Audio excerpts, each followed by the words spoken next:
Businessman Mark Maloney, an official representing Radical Investments Limited, is seeking damages from 7 different companies in the United States for supposedly losing millions in taxpayer dollars from a COVID vaccine procurement deal gone awry.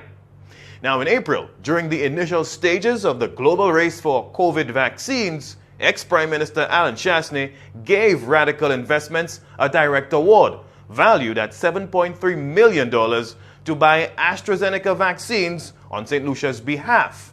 But St Lucia already had an arrangement with COVAX, who had already committed tens of thousands of vaccine doses to the island at minimal cost. Mark Maloney and Radical Investments were also engaged by the Barbados government.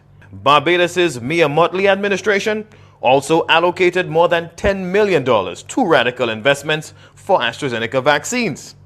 NBC Prime obtained court documents filed on September 17th in Florida's Southern District that indicate Maloney was introduced to officials representing a company called Good Vibrations by a Trinidad businesswoman in Florida. According to the lawsuit, Good Vibrations claimed to have the capabilities to source the vaccines for Maloney's company. Radical Investments entered an agreement with Good Vibrations and agreed to pay the company $12 million. After paying Good Vibrations more than $6.6 million without receiving a single COVID vaccine dose, Maloney grew suspicious. His subsequent inquiries into Good Vibrations and its associates revealed a more sinister plot was at play. Mark Maloney and Radical Investments are now suing in a Florida court to recoup the millions lost in what appears to be an elaborately fraudulent COVID vaccine scheme. So were St. Lucian taxpayers caught up in the scandal? On August 31st, newly minted Prime Minister Philip J. Pierre revealed the government was still unsuccessful in retrieving its $7.3 million issued to Radical Investments. But talking about vaccines, do you know that the last government paid by handwritten check $7 million for the importation of vaccines into St. Lucia?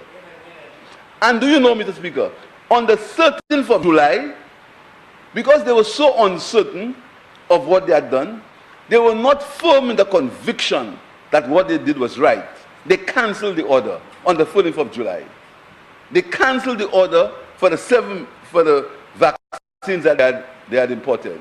And do you know, up to today, we cannot get our money back? The Barbados Today news outlet on September 22nd published an interview with Mr. Shastney addressing the emerging vaccine scandal. The former Prime Minister told Barbados Today, quote, "Due diligence was done," end quote, adding that the St. Lucia government's deal with Radical Investments was similar to that of African groups. Mr. Shastney also told Barbados Today Radical Investments was reputable, which was a key factor in his decision to proceed with that arrangement. You know why we can't get our money back? Not because the person who they give the money doesn't want to give it to us, because of the arrangements that they made.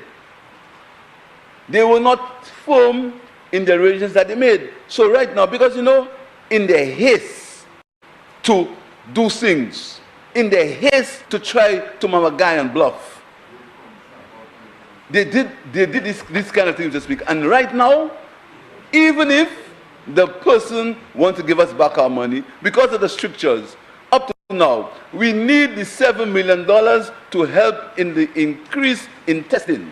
We need the $7 million to improve the respiratory hospital. Barbados Today specifically asked Mr. Shastney if Radical Investments was in fact a St. Lucian company. He replied, quote, "I'm not sure, I just know Mr. Maloney," end quote. Now, NBC Prime did inquire at the Register of Companies. We were told that there were no companies registered under the name Radical Investments in St. Lucia.